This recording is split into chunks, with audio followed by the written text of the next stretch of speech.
Hello students, welcome again in our class English by S.D. Swami.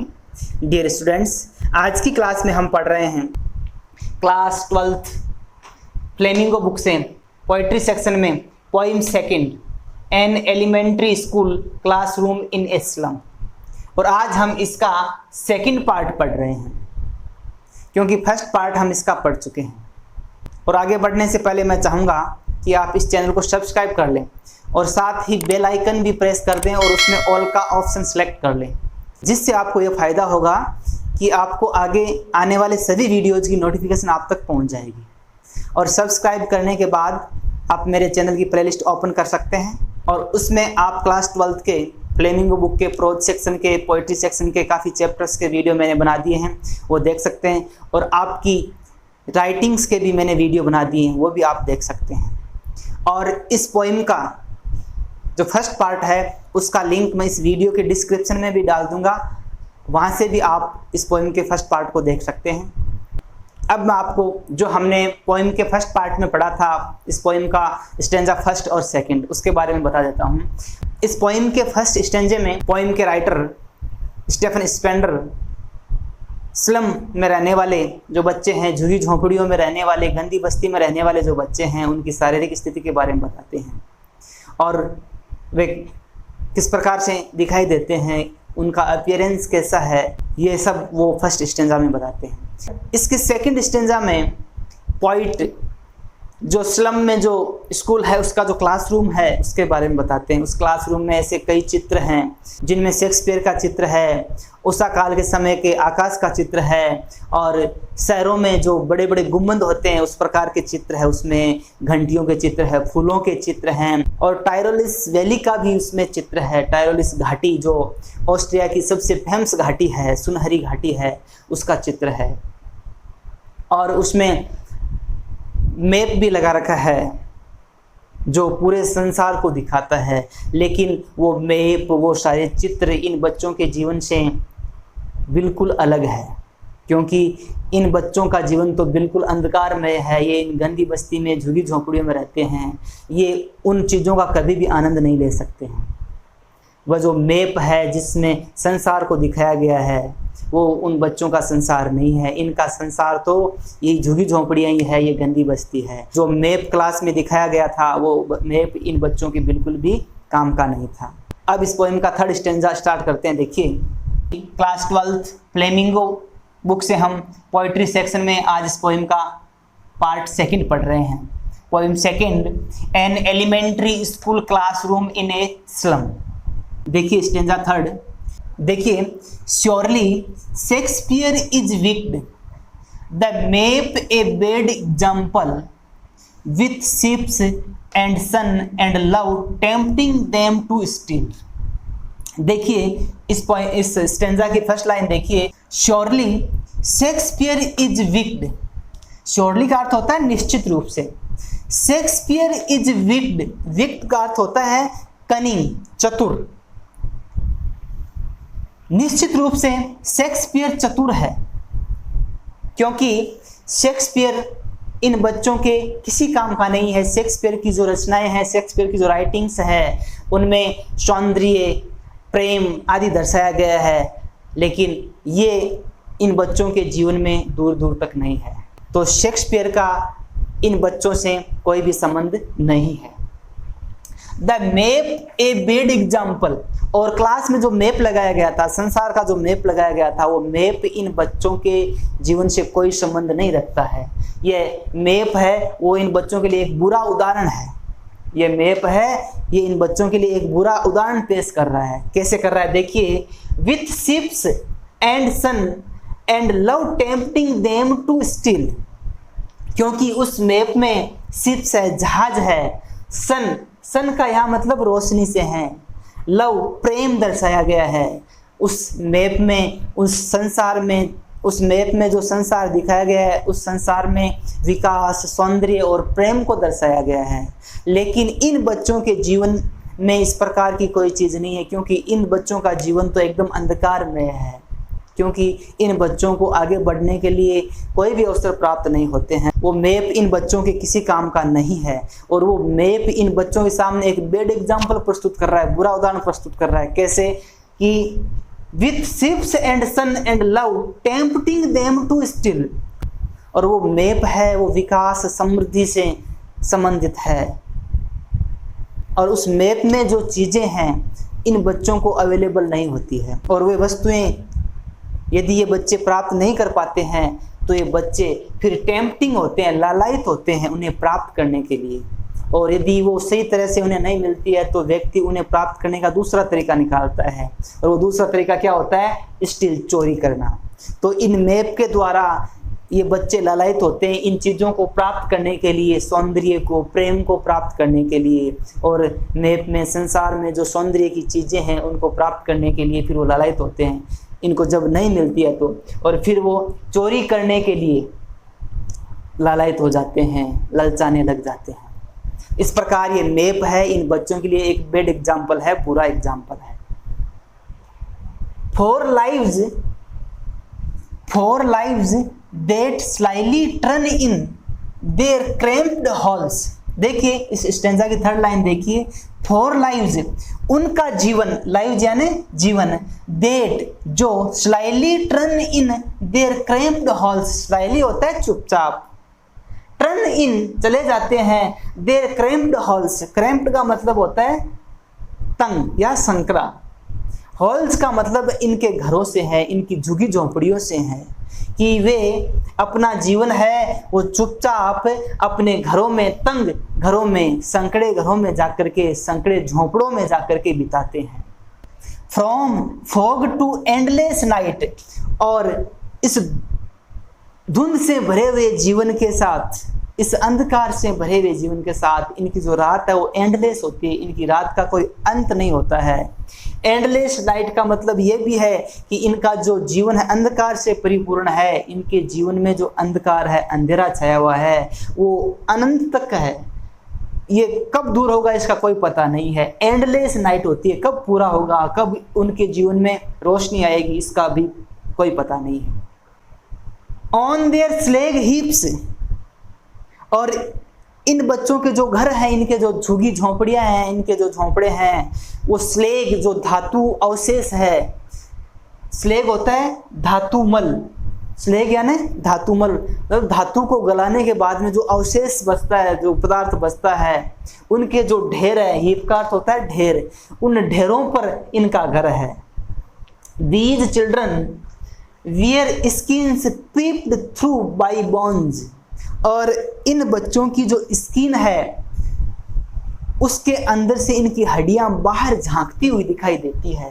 Peeped का अर्थ होता है झांकना, बोन्स होती है हड्डियां, स्किन होती है त्वचा। इनकी जो चमड़ी है, इनकी जो त्वचा है, उसके अंदर से इनकी हड्डियां है वो बाहर झांकती हुई दिखाई देती है। मतलब इतने पतले हैं, इनकी एक एक हड्डियों को हम गिन सकते हैं, इतने दुबले पतले हैं, इनकी हड्डियां साफ साफ बाहर दिखाई दे रही है। आगे देखिए, एंड स्पेक्टेकल्स ऑफ स्टील, और इन बच्चों ने स्टील की फ्रेम के स्पेक्टेकल्स पहन रखे हैं। स्पेक्टेकल्स होते हैं चश्मे, स्टील क्योंकि भारी भरकम चश्मे इन्होंने पहन रखे हैं।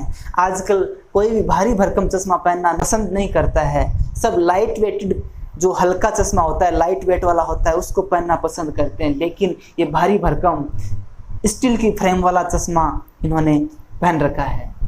विथ मेंडेड ग्लास, और उस चश्मे में जो ग्लास लगा हुआ है, स्पेक्टेकल्स में जो ग्लास लगा हुआ है, उस ग्लास की मरम्मत की हुई है। मेंडेड ग्लास है वो, उस ग्लास की मरम्मत की गई है। मेंडेड का अर्थ होता है मरम्मत किया हुआ। Like bottle bits on stones, like bottle bits, bits होते हैं टुकड़े, जिस प्रकार कांच की बोतल के टुकड़े होते हैं, ऑन स्टोन्स पत्थर पर बोतल गिर जाती है और उसके टुकड़े हो जाते हैं, उन टुकड़ों के समान इन बच्चों के जो चश्मे हैं उनके ग्लास दिखाई देते हैं। आगे देखिए, all of their time and space are foggy slum. All of their time मतलब उनका जो सारा समय है, एंड स्पेस, उनका जो क्षेत्र है, उनके रहने की जो जगह है, आर फोगी स्लम, वो अंधकार युक्त गंदी बस्ती है, वो झुगी झोंपड़ी है, वही इनका सारा समय व्यतीत होता है, वही इनके रहने की जगह है और वही इनका संसार है।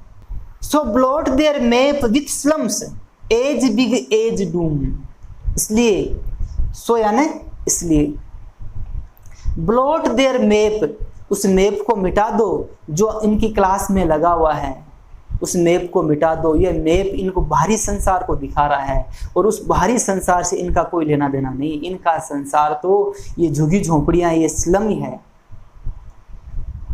So blot their map with slums, उस मैप के साथ इस स्लम को भी मिटा दो। एज बिग एज डूम, क्योंकि ये जो स्लम है इनके लिए प्रलय देने वाली है, महाविनाश करने वाली है, क्योंकि ये जो स्लम है इनके जीवन को निगल रही है, इनके भविष्य को अंधकार में कर रही है। तो इस मैप के साथ साथ इस स्लम को भी मिटा दो, इस गंदी बस्ती को भी मिटा दो।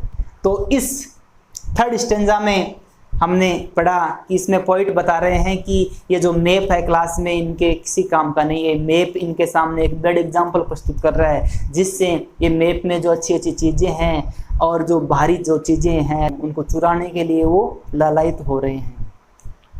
और इनके लिए तो इनके जो तंग संकरे जो घर हैं वहीं उनकी एंडलेस नाइट रहती है, वो रात भर सो भी नहीं पाते हैं।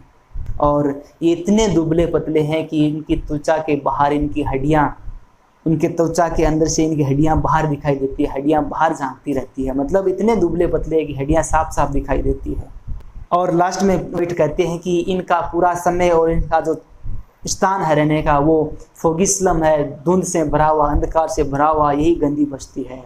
तो अंत में पॉइंट कहता है कि इस नेप को मिटा दो और साथ में स्लम को भी मिटा दो, क्योंकि ये स्लम इन बच्चों के जीवन को, इन बच्चों के भविष्य को निगल रही है, इनके भविष्य को अंधकार में बना रही है। ये हमने इसे थर्ड स्टेंजा में पढ़ा। आइए फोर्थ स्टेंजा स्टार्ट करते हैं।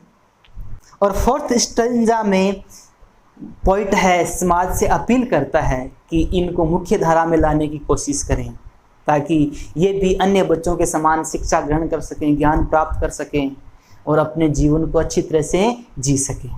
देखिए, अनलेस गवर्नर इंस्पेक्टर, अनलेस का अर्थ होता है जब तक नहीं, अनलेस गवर्नमेंट इंस्पेक्टर विजिटर, जब तक गवर्नर, गवर्नर का मतलब यहाँ गवर्नमेंट से है, जब तक सरकार, इंस्पेक्टर जो स्कूल में इंस्पेक्शन करने वाले हैं, निरीक्षण करने वाले हैं, विजिटर और स्कूल में जो आगंतुक है, विजिट करने वाले लोग हैं, जब तक वे इन पर ध्यान नहीं देंगे, this map becomes their windows, ये जो क्लास में जो मैप लगा हुआ है, ये मैप केवल इनकी खिड़की बना हुआ है, इसका कोई सदुपयोग नहीं हो रहा है इनके जीवन में, क्योंकि ये खिड़कियां हैं इनको इस अंधेरे जीवन में रहने के लिए मजबूर कर रही है। ये क्लास की जो खिड़कियां हैं, जिसमें से केवल ये अपने बस्ती को ही देख सकते हैं, स्लम्स को ही देख सकते हैं, इस मैप का जो वास्तविक संसार है उस संसार को वो देख नहीं सकते हैं। And these Windows that shut upon their lives, और इन खिड़कियों ने शट अपॉन देयर लाइव्स, इनके जीवन को बंद कर रखा है। शट होता है बंद करना, लाइव्स होता है जीवन। लाइक कैटकॉम्स, कैटकॉम्स होता है कब्र का तह खाना, मतलब कब्र के नीचे का स्थान। कैटकॉम्स होता है कब्रों का तह खाना, मतलब इन खिड़कियों ने इन बच्चों को कब्रों में दफन कर रखा है। मतलब इनका जो संबंध है वो इस वास्तविक संसार से नहीं है, जो मैप में दिखाया गया संसार है उस संसार से इन बच्चों का संबंध नहीं है। ये तो इस गंदी बस्ती में, इस झुगी झोंपड़ियों में, कब्रों में दफनाए गए हैं। Break O break open till they break the town, break O break, कवि यहाँ कहता है सारे जो बंधन है उनको तोड़ दो, ओपन और इनके लिए मार्ग प्रशस्त करो, इनके लिए कोई रास्ता खोलो जिससे ये मुख्य धारा में जुड़ सकें, ज्ञान प्राप्त कर सकें और अपने जीवन को अंधकार में जीवन से बाहर निकाल सकें। Till they break the town, चाहे इन कस्बों को तोड़ना पड़े, ये झुगी झोंपड़ियां है, गंदी बस्ती है, चाहे इनको भी तोड़ना पड़े, लेकिन इनको तोड़ दो और इन बच्चों को मुख्य धारा से जोड़ो। And show the children to green fields, और इन बच्चों को दिखाओ, शो होता है दिखाना, ग्रीन फील्ड्स हरे भरे खेत दिखाओ। हरे भरे खेत से यहाँ मतलब है इनको नेचुरल ब्यूटी है, प्राकृतिक सौंदर्य है, वो दिखाओ, ताकि वो अपने जीवन को आनंद में पूर्ण व्यतीत कर सके, अपने जीवन को आनंद से जी सके। एंड मेक देयर वर्ल्ड, और इन बच्चों के संसार को भी सही तरह से निर्मित करो, ताकि वे अपने जीवन में आगे बढ़ सकें, अच्छी तरह से ज्ञान प्राप्त कर सकें और इस अंधकार में जीवन से बाहर निकल सकें। Run एजोर on gold Sands, gold होती है सुनहरी, सैंड होती है रेत मिट्टी। रन एजोर, और इनको जो नीला समुद्र है उसके किनारे चलने दो। रन एजोर, एजोर होता है नीला आकाश जैसा। ऑन गोल्ड सैंड्स, समुद्र जो नीला समुद्र है उसके आसपास जो रेत है, सुनहरी रेत है, उस पर इनको चलने दो।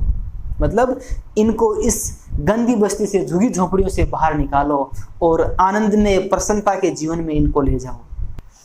And let their tongues run naked into books the white, white से मतलब है पुस्तकों से, जो सफ़ेद कागज हैं। इन बच्चों की जो जुबान है वो पुस्तकों पर चले, अर्थात ये अपनी जुबान से पुस्तकों का अध्ययन करें, ज्ञान प्राप्त करें। एंड ग्रीन लीव्स ओपन, और इनके लिए जो हरियाली है उनका मार्ग प्रशस्त करो, और प्रकृति की जो सुंदरता है वो इन बच्चों को प्राप्त हो। अर्थात यहाँ कवि कहना चाहता है कि इन बच्चों को इस अंधकार में जीवन से निकाल करके इनको ज्ञान प्राप्त करने के रास्ते पर अग्रसर करें, इनको इस अंधेरे, इन झुगी बस्तियों से बाहर निकाल करके इन बच्चों को मुख्य धारा से जोड़ें, ताकि ये भी जो अन्य बच्चे हैं उनकी तरह अपने जीवन में आगे बढ़ सकें, पढ़ सकें, लिख सकें और अपने जीवन में प्रगति कर सकें। History theirs whose language is the sun, इतिहास उन्हीं का होता है, हिस्ट्री होता है इतिहास। देयर्स, हिस्ट्री देयर्स हुज, इतिहास उन्हीं का होता है, हिस्ट्री होता है इतिहास। Language is the sun, very important line लिखाई है इसमें कवि ने इस लास्ट स्टेंजा में, कि इतिहास उन्हीं का होता है जिनके पास ज्ञान होता है। और ज्ञान कैसे प्राप्त होता है? लैंग्वेज इज द सन, यहाँ लैंग्वेज का मतलब है ज्ञान से मतलब है। इज द सन मतलब वे अपने आप को सूर्य की तरह तपाकर मेहनत करके वो ज्ञान प्राप्त करते हैं, इतिहास उन्हीं का होता है।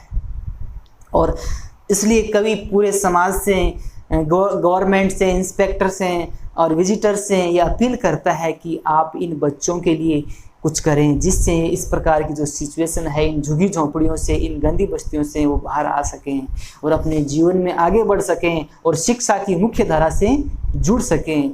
जैसे अन्य बच्चे शिक्षा प्राप्त करते हैं वैसे ये शिक्षा प्राप्त कर सकें और अपने जीवन में प्रगति कर सकें। तो अब ये हमारी पोइम है, ये पोइम का जो सेकंड पार्ट था, थर्ड और फोर्थ स्टेंजा, ये भी कंप्लीट हो गया और ये हमारी पोइम कंप्लीट होगी। आई होप आपके समझ में आई होगी। तो आप इसे लाइक करें और अपने साथियों के साथ ज़्यादा से ज़्यादा शेयर करें ताकि वो भी अपनी पढ़ाई को जारी रख सकें। और यदि आपने सब्सक्राइब नहीं किया है तो इसे ज़रूर सब्सक्राइब कर लें और साथ ही बेल आइकन भी प्रेस कर दें, जिससे आगे मैं जो भी वीडियो बनाऊंगा वो आप तक पहुंच जाएगी। Thank you very much.